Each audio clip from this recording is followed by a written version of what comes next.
After ng first impeachment hearing mga kababayan kay Sara Duterte, nag-conduct ng press conference po si Jinky Luistro, chairman ng House Panel.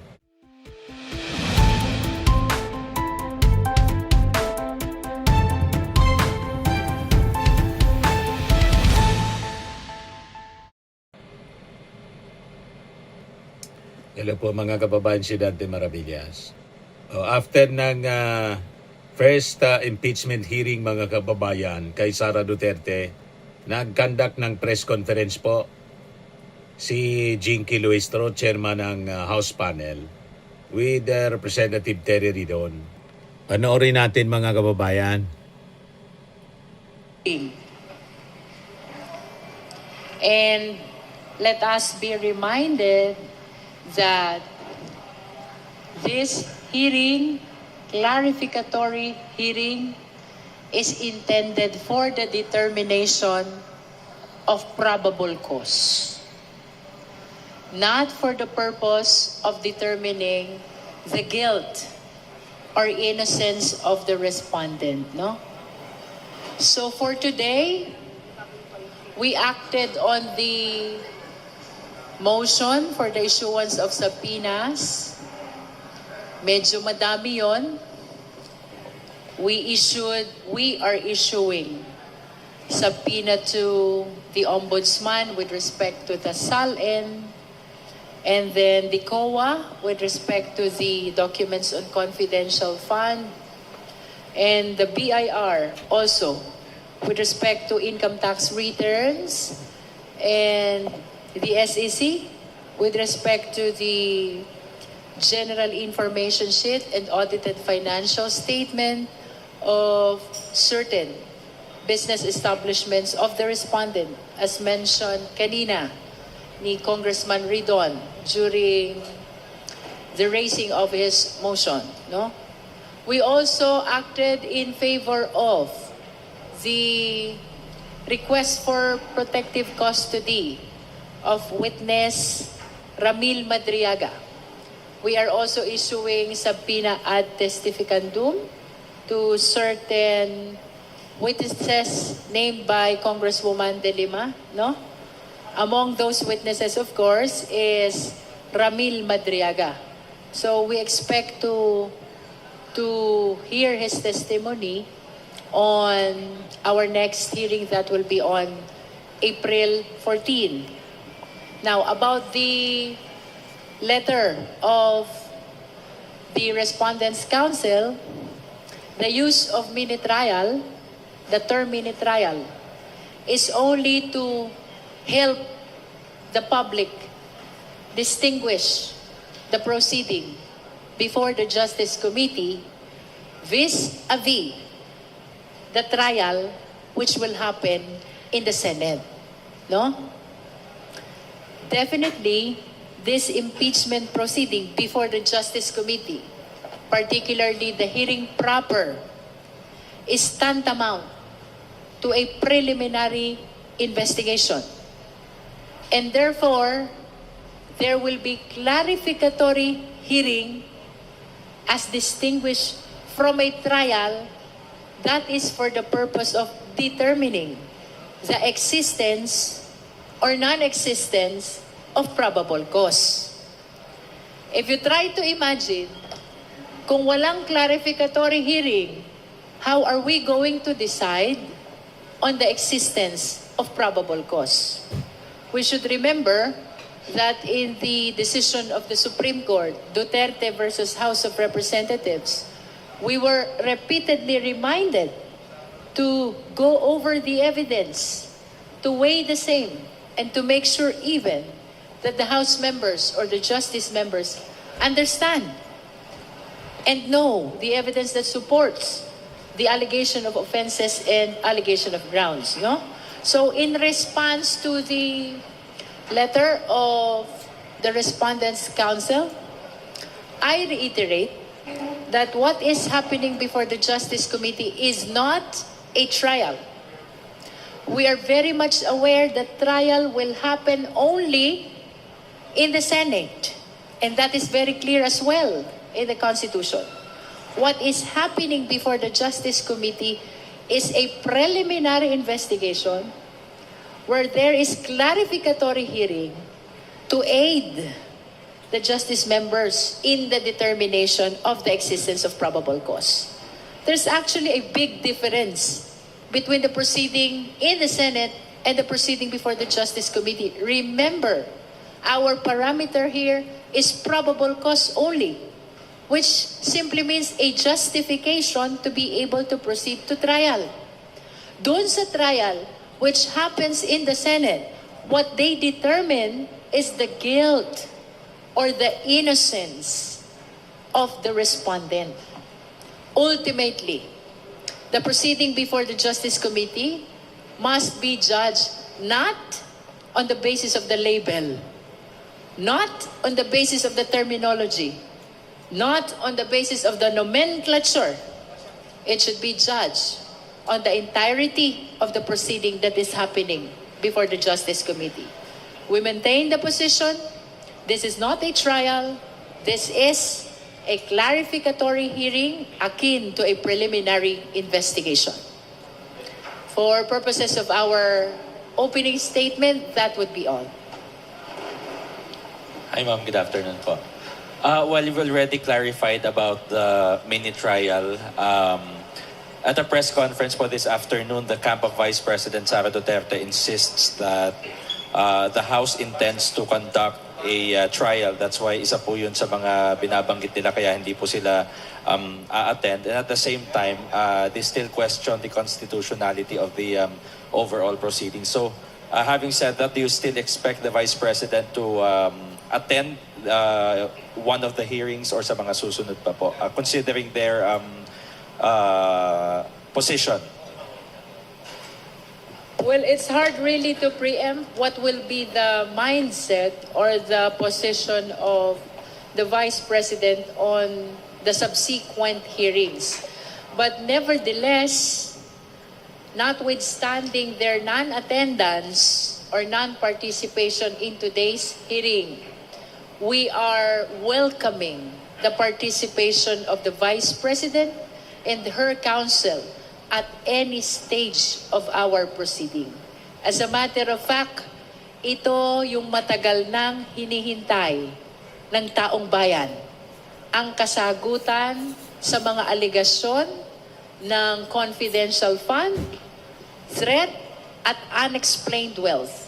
The people are waiting since 2024, and we are really hoping in the Justice Committee that the Vice President will participate and take advantage of this opportunity to answer all the allegations against her. Yung kay Ramil Madriaga po, for clarification lang po. So what happens po, ano po yung magiging process ng pagdadala sa kanya dito sa House? Kung sa April 14 ay ina-expect po na mapapakinggan na po yung testimonya po niya.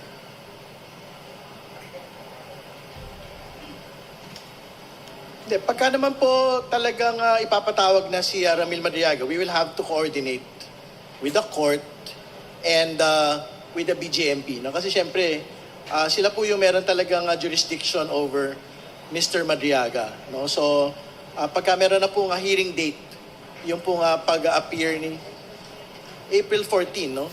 Yung po pagpunta niya, we will have to coordinate with the court and the BJMP relating to that.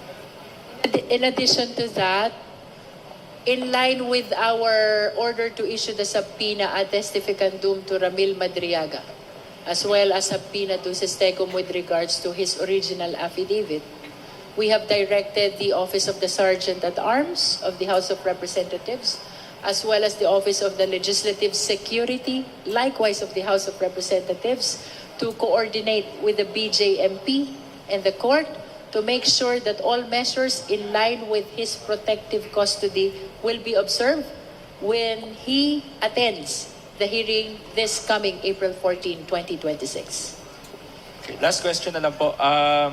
Sabi ni VP Sara sa isang statement this morning, parang pangatlong fishing expedition na raw po ito ng House of Representatives. At kanina po may binabanggit si Kong Rufus regarding dun sa sinasabi ni Kong Terry kanina na he objects because it's a fishing expedition nga daw po.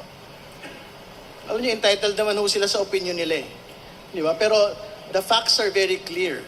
Meron pong kailangan ipaliwanag ang atin pong pangalawang Pangulo doon sa discrepancy na kanya pong asalin ng 2007 at 2024. Yung pong wealth gap between yung cumulative salary ng 30 to 50 million at yung pong 88 million net worth niya in 2024. So yung magpapaliwanag po nitong lahat ng ito, yung pong lahat ng mga isasabina pong mga dokumento from the BIR, tax payments, tax records, ITR, VAT payments ng mag-asawang Duterte Carpio at yung pong mga kumpanya po kung saan po nailista sa 2024. May papaliwanag din po yan mula doon sa audited financial statements nung pong kanila pong mga kumpanya na linista rin po sa 2024. Fishing expedition lang ho yun kung wala ho tayong pinagsisimulang mga dokumento. Ang problema meron. Nasasalin po mismo ng pangalawang Pangulo. May I add to that that we will remember that there has been a declaration of sufficiency in form. There has been a declaration of sufficiency in substance. And there has been a declaration of sufficiency in ground. In other words, the committee already ruled on the existence of sufficient basis to proceed to hearing proper that includes the issuance of subpoena. Sorry, last na pong pahabol. Sorry, sir. Na-resolve na po ba yung issue kay Attorney Michael Poe at saka kay Reynold Monsayak kung paano po yung magiging treatment sa kanila as witnesses po ba or as counsel po ni VP Sara? Kasi sa press con din po today, this afternoon, parang willing naman daw po si Attorney Poe na umattend sa hearing. Babasahin pa lang daw po muna niya yung laman ng subpoena. Well, ito na po yung pag-step forward, no? Nung pong proseso dito po sa dalawa pong mga abogado. So, meron na pong subpoena on Mr. Poa. So, we will see in the next hearing, no, kung how he will take this particular subpoena. Kasi nabanggit naman halimbawa, yung pong relevancy nung pong kanya pong pag-i-issue po ng subpoena laban sa kanya. Ganyan din po yung mangyayari in the event that a subpoena is issued to Mr. Monsayak. No? So, it will depend on them as to how they will appreciate their attendance to future hearings po. Ay, sorry. Sir, Kong Raydon, kasi kanina po, I think nag-manifest din si Vice Chair Keith Flores regarding nga po doon sa pinunan niya yung years during na Vice Mayor pa si VP Sara, papasabi na yung mga documents like BIR at ITR, mga GIS, mga GIS. Gayon hindi naman po siya impeachable offense kasi officer during that time. I understand na kwento nyo rin po in detail kanina, pero can you elaborate lang din, sir? Kasi as much as we wanted to be very careful nga, di ba? Sa umpisa pa lang kinatalakay na dapat medyo cautious tayo doon sa kung paano to yung pag-usad po ng proseso. Pero sir, hindi ba yun nga na consider din na baka nga matira ulit sa Supreme Court na titignan yung mga taon na hindi naman po impeachable officer ang VP dito sa mga dokumentong to? Well, clear ho yung relevancy ng mga taon from 2007 to 2024, no? Kasi doon ho yung pagkakumpara at paghambing noon po nga paglaki po ng yaman. At doon po din manggagaling yung po nga pagpapaliwanag kung explainable or unexplainable wealth po ba ito. Kumbaga, we cannot simply rely on existing years, no, from 2022 to date para ho maipakita ito pong pattern na ito. Kasi in the first place, ang paliwanag naman po ng mga supporters po ng pangalawang Pangulo, yung pong kanyang current na kayamanan ay iniluluwal hindi lamang ng kanyang sahod, kundi ng kanila pong mga negosyo, katulad ng ice plant, at ng kanila pong trabaho bilang mga abogado. So, very important ho yung tie. Meron pong tie to the current years Hindi ba? Ng 2022 to 2024. No? So, I don't think magmamatter po yung binabanggit na previous to 2022, hindi po dapat siya kasama. Kasi nga, what we would want to be able to establish is the actual pattern and actual year-on-year growth, no, of all of these financial documents. And we would want to be able to see it. Pwede ho yan kung we are tying them only for impeachment relating to 2007 to 2022. Talagang wala ho tayong pag-usapan doon. But we are talking about an actually existing SALN for 2023 and 2024. So, doon ho manggagaling yung pagbabatayan ng pong look back going to 2007. Good afternoon po. Question lang po, kasi dun sa original na letter ni Congressman Jokno, meron po siya dong request for subpoena sa AMLC certification na walang kinalaman yung walang suspicious transaction involving the accounts of the Vice President, her husband, and even former President Duterte. Nandun po sa letter niya.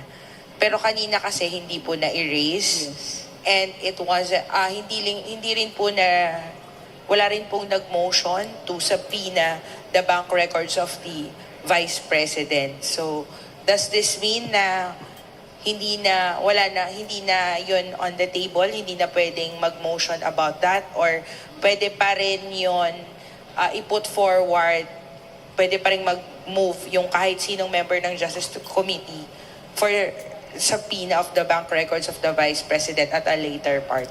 Since the request is not withdrawn as well, then I must say that the request is continuing. It will depend on the succeeding hearings if any of the justice members will be formalizing the motion for issuance of subpoena to AMLA.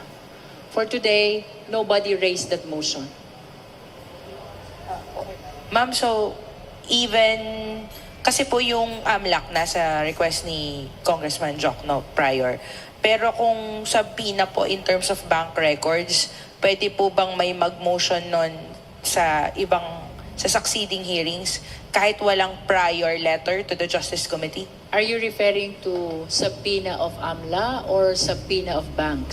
Bank records po. Kasi Bank as you said records. before, And to whom accepted will siya the sa subpoena bank be addressed? To the AMLA? To produce bank records?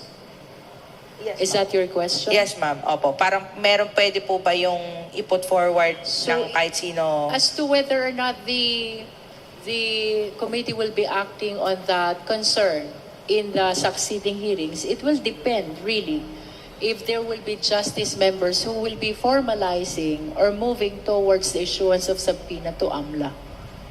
Kung walang magpo-formalize ng motion, then that remains a continuing request which is not being withdrawn by the Congressman Chel Jokno, but without a motion, definitely the Justice Committee cannot act on that. Hi, Kong. Good afternoon.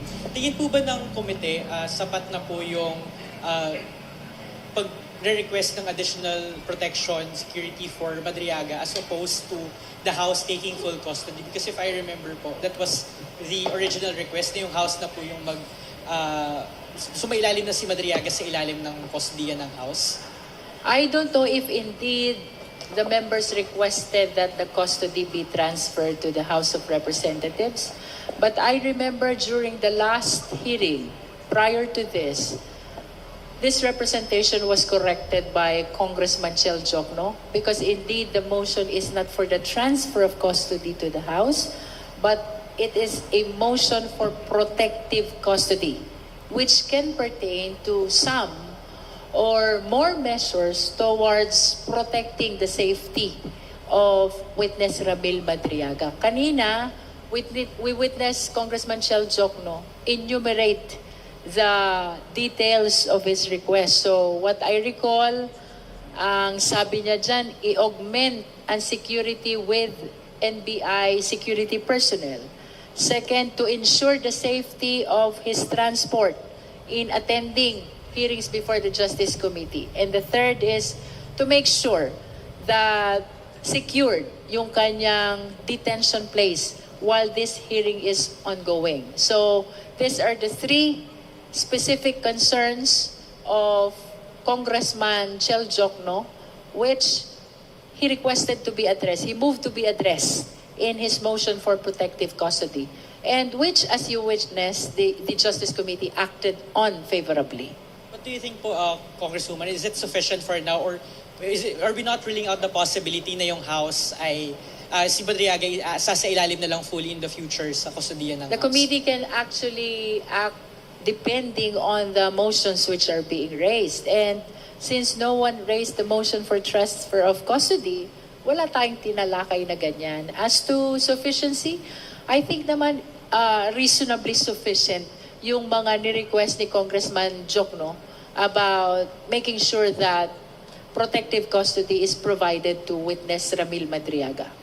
Related naman, on another topic naman po, patungkol po doon sa label na mini trial, because we saw Vice President Sara's statement and she sort of like siguro weaponized the use of that word phrase. And I remember po last week kayo po yung isa mga nagbanggit noong salitang yon, nung label na yon. Do you still stand by that label, categorization to refer to what is happening to here in the House of Representatives, or do you sort of like regret that given na ginagamit po ito ng kampo ni VP Sara? For purposes of accuracy, no, the use of mini trial in the past interviews was only to guide the viewing public in distinguishing the proceeding before the Justice Committee with the trial which will happen in the Senate.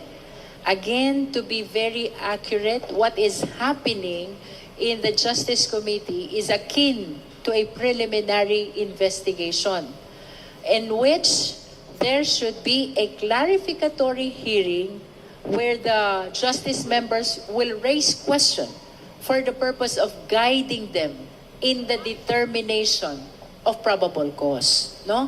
Kung walang clarificatory hearing, kung hindi magtatanong ang mga justice members, ang tanong ko naman sa inyo, paano kaya i-determine ng justice members ang existence or non-existence of probable cause?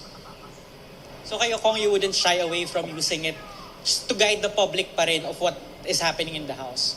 Of course, because the intention only in using that terminology is to make it better understandable on the part of the viewing public that this is different from the trial that is happening in the Senate. So no regrets, Kong? No regrets. And finally po, sa pahayag kasi ni VP Sara, I think today, she's sort of like framing what is happening in the House as bakit nagfo-focus yung House dito sa political matter na ito as opposed to gut issues that are happening in the country. Can the House Justice Committee lang po siguro articulate further why this impeachment proceeding is important despite yung nararanasan ng mga publiko, mga gut issues na kinakaharap nila? Well, una sa lahat, hindi lang naman na gut issues yung mahalaga eh.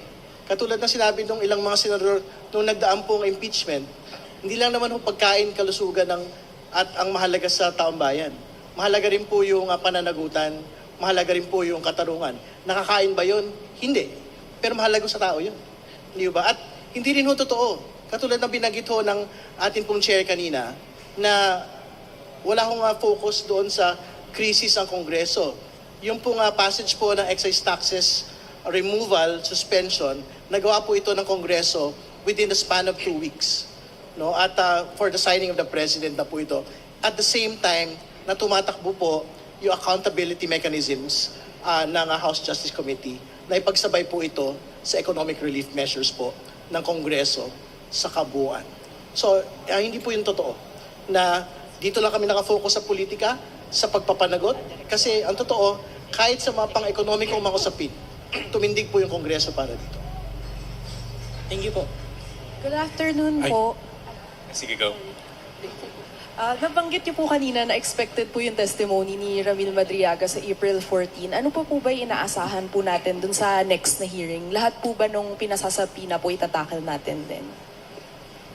Well, since we have issued a subpoena already, we will see if we can accommodate all their testimonies and presentation of documents, then we will do that. Hello po, good afternoon. Isaiah from Abante and Billionario. Ma'am, question lang regarding with the statement of the Vice President na sinasabi nila na hindi na raw nila pagtutuunan ng pansin ang House of Representatives dahil parang sigurado naman ang may impeach siya dito kaya sa Senate na raw sila haharap. So is it parang a sign before us na madaliin na to, magbotohan na sa plenaryo? Kasi parang we're not expecting for the Vice President naman na pumunta na dito. Well, una sa lahat, hindi ko alam doon sa listahan ng mga pahayag ng pangalawang Pangulo na sinabi niya yan. Hindi ko walang ganon. Nakita ko yung statement kanina. Ang sinasabi lang niya, dapat ibasura ng House Justice Committee ito pong impeachment complaint laban sa kanya. Wala siyang sinabi patungkol doon sa specific wording na binabanggit po ninyo. Pero again, ang gagawin po ng committee na ito, we will fulfill our constitutional mandate para ho dinggin ito pong mga ebidensya at magkaroon po ng committee report and to go to the plenary and vote on the impeachment. No? So I think that is the process that we will undertake, no? And given all of the schedules that we have today. Also, sir, just regards with Congressman Rufus kanina, I mean, as he is a member of the committee and sa lahat ng motion, halos siya lang po yung mga tumututol. Are we expecting for him to do that na tutulan yung ibang mga motions natin? I think you have to ask it to him. No? I mean, I don't speak for Congressman Rodriguez. No? So he has his own mind, he has his own view of the world. No? So we respect him. So I think how he will deal with it in the next hearing, so siya ho yung makakapagpasya. Okay, thank you, sir. Good afternoon po, Eden Santos from Net25. Nakonsulta po ba ng mga congressmen na miyembro ng House Committee on Justice yung inyong mga constituent kung talagang gusto po nilang ma-impeach si VP Sara since sa bawat lumalabas po ang trust ratings, mga survey, ay nananatili pong mataas ang trust ratings ni VP Sara? Well, for my part, yes. I am from Batangas. And my constituents support this impeachment process. Well, sa bahagi po, syempre, yung consultative mechanisms naman, no? Merong tumututol, meron din pong hindi tumututol, no? Dito po sa impeachment proceedings po na ito. Pero balikan ho natin yung Pulse Asia Survey on distrust against the Vice President. Ang pinakamataas pong porsyento ron, ang nakalagay ho doon, corruption allegations against the Vice President. So, Tiko, yun ang pinaghuhugutan nung pong mga constituencies po na sumusuporta ho dito sa impeachment. I think they would want to see some closure on the matter of confidential funds, unexplained wealth, and the death threat against the President. Another question po. Bakit po hindi inaalaw or may limitations po yung participation ng mga legal counsel ni Vice President Sara Duterte dito sa mini trial or clarificatory hearing para mas makatulong po na ma-determine yung probable cause kung maririnig din po yung side ng mga ng kampo ni VP Sara through her lawyers po. If we allow that to happen, then that will be a trial. But since this is a preliminary investigation, as stated during the hearing this morning, the participation of their lawyer is limited to the assistance which will be given during the hearing, submission of memorandum, pleadings, and other documents, and propounding of questions through the chairperson of the Justice Committee. No? Ulitin natin yon. If we allow the raising of questions to the lawyers, not just of the respondent, but even of the complainant, then that will be tantamount to hearing. Because that is one thing that distinguishes a trial from the clarificatory hearing. No? And since this is akin to a preliminary investigation only, the questions actually must come from the prosecutors, who in this case are the justice members. But nevertheless, in pursuit of due process, we allowed this morning the lawyers of the respondent and the lawyers of the other parties to propound questions. However, they will be coursed through the presiding officer. Medyo ano lang po para sana mas makatulong na mas mabilis ninyong ma-determine yung probable cause sa pamagitan po ng presentation of evidence, facts ng complainant at saka nung respondent. Well, let us be reminded that clarificatory hearing for the purpose of determining probable cause is entirely different from the trial which will happen in the Senate, no? Let us remember that the proceeding before the Justice Committee is intended only for the determination of probable cause, described as a justification for us to proceed to trial, no? So come May po, meron na tayong recommendation or pagbobotohan na po ito sa plenary and iaakit na sa Senate. We cannot tell yet. It will depend on the progress of the presentation of evidence of both parties, not just the complainant, because we continue to open the hearing for presentation of evidence of the respondent.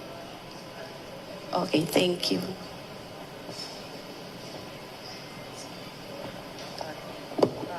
Ma'am, for the, pahabol lang. For the record, ma'am, kasi parang dun sa letter ni Vice President sa committee, ang pinaka-argument niya, wala yung jurisdiction yung committee. Kasi nga, the committee daw intends to hold trial. For the record lang po, the committee has jurisdiction. And parang can you elaborate why the committee has jurisdiction on this particular proceeding?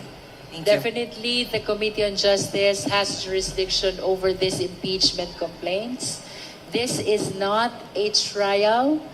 The use of mini trial is only to guide the public in distinguishing the proceeding before the Justice Committee with the trial which will happen in the Senate.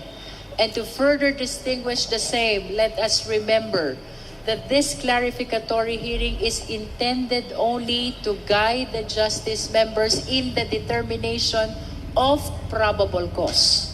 Unlike in the trial before the Senate, the objective is to determine the guilt or the innocence of the respondent. Thank you, ma'am.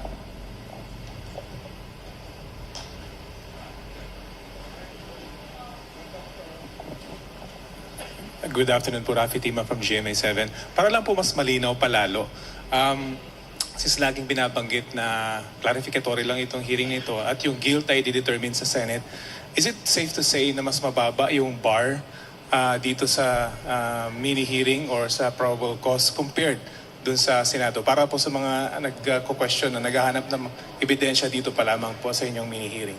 That is correct, no? Dito sa clarificatory hearing before the Justice Committee, probable cause ang pinag-uusapan. Although I stated in my opening statement that this is different from the probable cause as defined in the criminal prosecution. To simplify, by probable cause in impeachment proceedings, it is the justification for us to be able to proceed to trial, no? Doon sa trial, of course, the amount of evidence would be higher because we will be determining already the guilt or the innocence of the respondent. But in both cases, it will be the conscience vote of the justice members for the purpose of clarificatory hearing and of the senators for the purpose of the impeachment trial.